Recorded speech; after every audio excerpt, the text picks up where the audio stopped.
Hi friends, இந்த சம்மருக்கு வீட்டில் இருக்க பெரியவங்கலேருந்து சின்னவங்க வரைக்கும் சில்லுன்னு ஏதாச்சும் கிடைக்காதான் தான் கேட்பாங்க. சுலபமாக பண்ணக்கூடிய 5 ரெசிபிஸ் டக்குன்னு பார்த்துடலாம் வாங்க. ஃபர்ஸ்ட் நம்ம பண்ண போகிறது ஜெல்லி. இதை வச்சு ஒரு சூப்பரான சம்மர் ட்ரிங்க் பண்ண போகிறோம். குழந்தைங்களுக்கும் இந்த ஜெல்லி ரொம்பவே பிடிக்கும். இது பண்ணால் 1 லிட்டர் தண்ணி எடுத்திருக்கேன். அடுத்து கடல் பாசி, இந்த அகர் அகர்னு சொல்லுவோம்ல, இந்த கடல் பாசியை நல்லா வாஷ் பண்ணிவிட்டு ஒரு கையளவு அந்த கொதிக்கிற தண்ணியில் சேர்த்துருக்கேன். அதே கப் அளவு சர்க்கரையும் சேர்த்து ரெண்டுமே கரைஞ்சா போதும். எந்த பாகு அளவும் தேவையில்லை, ரெண்டும் மெல்ட் ஆனாவே போதும். அடுத்து கலருக்காக ஃபுட் கலர் சேர்க்காம இந்த ரோஸ் மில்க் சிரப் இல்லை ரோஸ் சிரப், ஸ்ட்ராபெரி எசன்ஸ் இந்த மாதிரி சேர்த்தோன்னா நல்லா டேஸ்ட்டாக இருக்கும். நான் ஸ்ட்ராபெரி எசன்ஸ் இருந்தது, அதை சேர்த்துருக்கேன் ஒரு ட்ராப். நல்லா கலந்து விட்டு வெளியே கொஞ்சம் நேரம் ஆற விட்டுட்டு ஃப்ரிட்ஜில் வச்சுட்டோன்னா 1 மணி நேரத்தில் இந்த ஜெல்லி ரெடி ஆயிரும். அவ்வளோதான், ஜெல்லி நல்லா செட் ஆயிடுச்சு. இதை குழந்தைங்க பார்த்தாங்கன்னா ஃப்ரிட்ஜு சுற்றியே தான் வந்துட்டுருப்பாங்க. அவ்வளோ ஃபேவரட் அவங்களுக்கு. அடுத்து ஒரு சூப்பரான சம்மர் ட்ரிங்க். வீட்டுக்கு ஃப்ரெண்ட்ஸ் அண்ட் ஃபேமிலிஸ் யார் வந்தாலும் இதை பண்ணி கொடுங்க, அவ்வளோ டேஸ்ட்டாக இருக்கும். இது எப்படி செஞ்சீங்கன்னு உங்கள்கிட்ட ரெசிபி கேட்டுட்டு வாங்கிட்டு போவாங்க. மஸ்ட் ட்ரை, வாங்க பார்க்கலாம். இது பண்ண வாட்டர்மெலன் ஃப்ரெஷ்ஷாக எடுத்து சின்ன சின்னதாக கட் பண்ணி வச்சுருக்கேன். அதே ஷேப்க்கு நம்ம பண்ணியிருக்க ஜெல்லியும் கட் பண்ணி வச்சுக்கலாம். அடுத்து இந்த சப்ஜா சீட்ஸ் கொஞ்சம் ஊற வச்சு வச்சுக்கலாம்.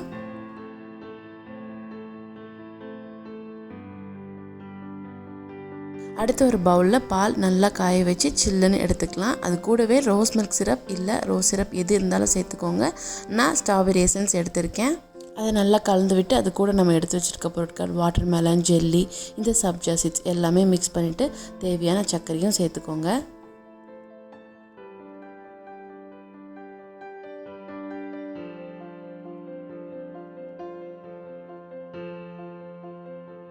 அவ்வளோதான், வாட்டர்மெலன் சம்மர் ட்ரிங்க் சூப்பராக ரெடி ஆயிடுச்சு. இது கூட ஐஸ் க்யூப் சேர்த்து சில்லுன்னு சர்வ் பண்ணிங்கன்னா அட்டகாசமான டேஸ்ட்டில் இருக்கும்.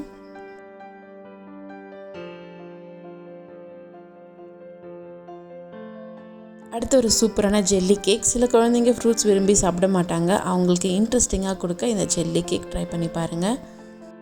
அதுக்கு ஃப்ரூட்ஸ் கொஞ்சம் எடுத்திருக்கேன். அதுக்கப்புறம் அதே அகர் அகர் வச்சு சிரப் செஞ்சோம்ல, 2 லிட்டர் வச்சு எடுத்திருக்கேன். 2 கை அளவுக்கு அகர் அகர், 2 கப் சுகர். அவ்வளோதான், இதெல்லாம் நல்லா மெல்ட் ஆனால் போதும். இந்த கடல் பாசியை சேர்க்கறதுக்கு முன்னாடி நல்லா வாஷ் பண்ணிட்டு ஒரு 5 நிமிஷம் ஊற போட்டு சேர்த்தோன்னா சீக்கிரமாக மெல்ட் ஆயிரும். கிட்ஸ்க்கு இன்னும் கொஞ்சம் இன்ட்ரெஸ்டிங்காக இருக்குது. இந்த ஃப்ரூட்ஸ் கட் பண்ணும்போது சின்னதாக ஷேப் இருந்தது, அதை வச்சு கட் பண்ணியிருக்கேன். அடுத்து அகலமான ஒரு பாத்திரம் எடுத்துக்கலாம். என்ன ஷேப்புக்கு கேக் வேணுமோ அந்த ஷேப் எடுத்துக்கலாம். கொஞ்சம் கொஞ்சமாக சிரப் சேர்த்து கட் பண்ணி வச்சுருக்க ஃப்ரூட்ஸ் எல்லாம் நம்ம லைனாக அரேஞ்ச் பண்ணிட்டு வந்துடலாம். அவ்வளோதான், இது ஒரு 1/4 மணி நேரத்துக்கு வெளியே நல்லா செட் ஆகட்டும். அதுக்கப்புறம் நம்ம ஃப்ரிட்ஜில் வச்சிடலாம்.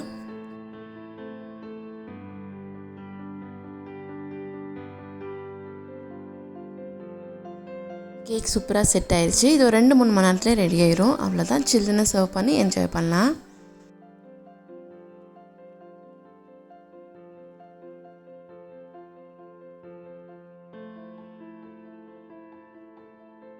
அடுத்து ரொம்பவே ஹெல்த்தியான ரெசிபி சாக்லேட் மில்க் ஷேக். இது வந்து பூஸ்ட் போர்ன்விட்டா மிக்ஸ் நம்ம வீட்டிலே ரெடி பண்ணது. ஓட்ஸ், மக்கானா, நட்ஸ் வச்சு பண்ணியிருப்போம். இது எப்படி பண்ணன்றத ரெசிபி வந்து ஒரு ஷார்ட்ஸில் ஷேர் பண்ணியிருப்பேன். அங்கே வந்து ஃபுல் டீட்டெயில்ஸ் கொடுத்துருக்கேன் மெஷர்மெண்ட்ஸோட. நான் இங்கேயும் அதை டிஸ்கிரிப்ஷனில் பேஸ்ட் பண்ணுறேன். பால் நல்லா காய வச்சு சில்லுன்னு எடுத்துக்கலாம். இது கூடவே 2 ஸ்பூன் மிக்ஸ் சேர்த்துருக்கேன். இந்த மிக்ஸில் நம்ம ஓட்ஸ் சேர்த்து செஞ்சுருக்கிறதுனால பால் நல்லா திக்காக கிடைக்கும்.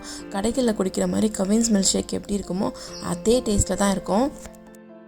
இந்த மிக்ஸ் பண்ணும் போதே கொக்கோ பவுடர் சேர்த்துருப்போம். இன்னும் கொஞ்சம் சாக்லேட் ஃப்ளேவருக்காக 1 ஸ்பூன் சேர்த்துருக்கேன். அப்புறம் சர்க்கரை, சில்லுன்னு ஐஸ் கட்டி சேர்த்து சர்வ் பண்ணோன்னா செம்ம டேஸ்ட்டாக இருக்கும். கொக்கோ பவுடர் இல்லைன்னா டெய்ரி மில்க் கூட யூஸ் பண்ணிக்கலாம். இனிமேல் குழந்தைங்க வீட்டில் அடிக்கடிக்கு ஐஸ்கிரீம் வேணும்னு கேட்டு அடம் பண்ணுவாங்க. அந்த டைம்லலாம் வீட்டில் இந்த மாதிரி க்ரீம் பிஸ்கெட்ஸ் இருக்கும் பார்த்தீங்களா, அதுக்குள்ளே சின்னதாக ஓட்டையை போட்டு இந்த மாதிரி உடச்சோன்னா நல்லா உடஞ்சி வந்துடும்.